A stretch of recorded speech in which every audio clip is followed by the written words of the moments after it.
নমস্কার বন্ধুরা, আমাদের রান্নাঘর চ্যানেলে আপনাদের স্বাগত জানাই। আজ বানিয়ে দেখাবো স্পাইসি জুসি মাটন। চলুন বন্ধুরা, রেসিপিটা শুরু করা যাক। আমি এখানে চর্বি থেকে 750 গ্রাম মটন নিয়েছি।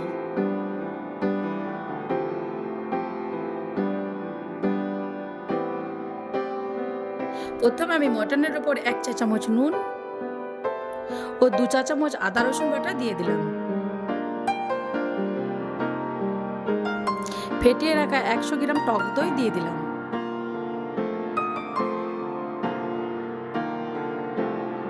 এবার মটনটা ভালো করে ম্যারিনেট করে নেব। ম্যারিনেট করার পর আধা ঘন্টা ঢেকে রাখবো। ম্যারিনেট করার মটনটা আপনারা চাইলে বাইরেও রাখতে পারেন বা ফ্রিজেও রাখতে পারেন।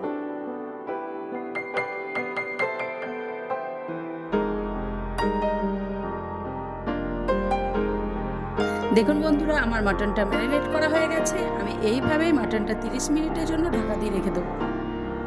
মটনে মশলা বানানোর জন্য আমি কিছু গোটা মশলা নিয়েছি। 4টে শুকনো লঙ্কা, 1 চামচ গোলকি, 2 চামচ গোটা ধনে আর 2টো দারচিনি, 4টে এলাচ ও একটা বড় এলাচ নিয়েছি। এবারে গোটা মশলাগুলো আমি শুকনো কড়াইয়ে ভেজে নেব।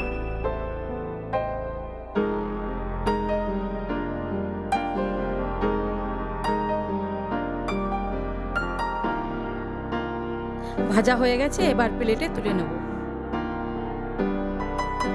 ভাজা গোটা মশলাগুলো গুঁড়ো করে নিয়েছি।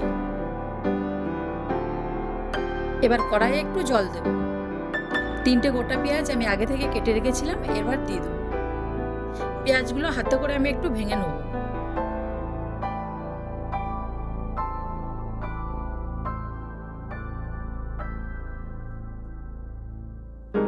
পেঁয়াজগুলো একটু সেদ্ধ করে নেব।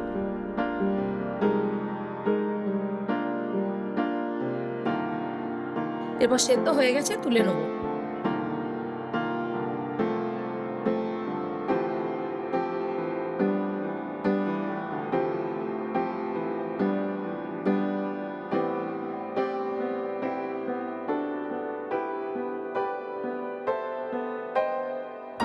সেদ্ধ করে রাখা পেঁয়াজটা ঠান্ডা করে মিক্সারে পেস্ট করে নেব। পেঁয়াজটা পেস্ট করা হয়ে গেছে। প্রেসার কুকার চাপিয়ে দিলাম। এবার তেল দেব। এখানে আমি 50 গ্রাম সরষের তেল ব্যবহার করেছি। তেলটা গরম হয়ে গেছে, এবার 2টো তেজপাতা দিয়ে দেব আর ম্যারিনেট করা মাংসটা দিয়ে দেব।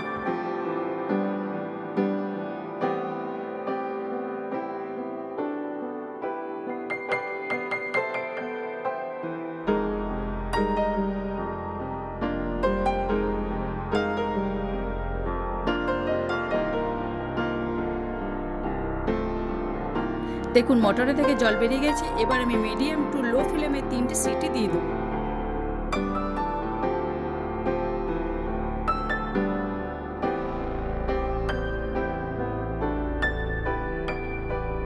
তিনটে সিটি হয়ে গেছে, এবার আমি নামিয়ে নেব। এবার আমি কড়াইয়ের মধ্যে 2 চা চামচ ঘি ব্যবহার করছি। আপনারা চাইলেন ঘি বা তেল ব্যবহার করতে পারেন। চেষ্টা করবেন ঘি ব্যবহার করার, তাহলে রেসিপিটা আরো ভালো হবে।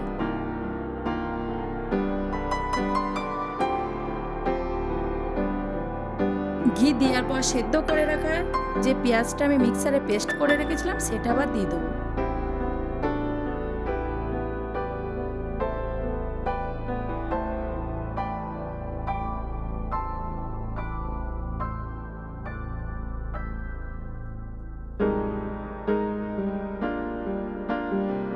পেঁয়াজটা ভাজা হয়ে গেছে, এবার আমি পেস্ট করে রাখা আদা রসুন দিয়ে দেবো। তারপর কুকারে যে মটনটা সেদ্ধ করেছিলাম, দেখুন বন্ধুরা, সেদ্ধ হয়ে গেছে আর কি সুন্দর তেল বেরিয়ে গেছে।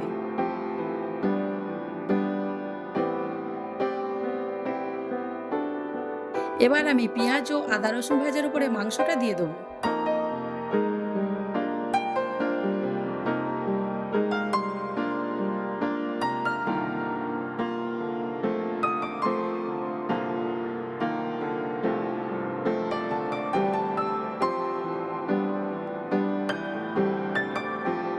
পেঁয়াজ আদা রসুন মাংস একটু ভালো করে মিশিয়ে মাংসটা ফুটতে দেবো।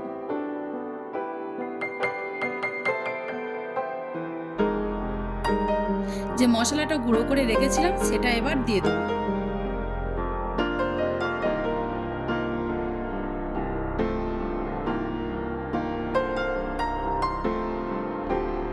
এবার মাংস ও সমস্ত মশলা ভালো করে কষে নেব।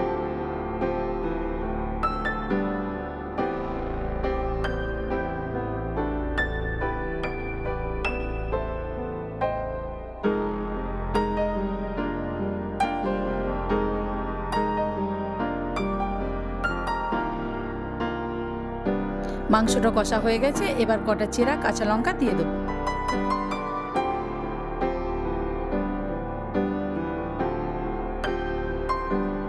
স্বাদ মতো নুন দিয়ে দেব। তারপর জল দিয়ে একটু গ্রেভি করে নেব। মটনের কালারটা কিন্তু এরকমই হবে, কারণ এই রেসিপিটাতে আমি হলুদ ব্যবহার করিনি।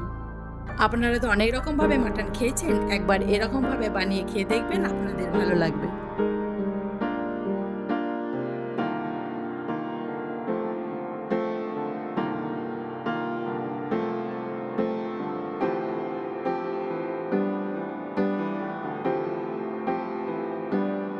দেখুন বন্ধুরা, মাটনটা আমার খুব সুন্দর সেদ্ধ হয়ে গেছে, এবার আমি নামিয়ে নেব।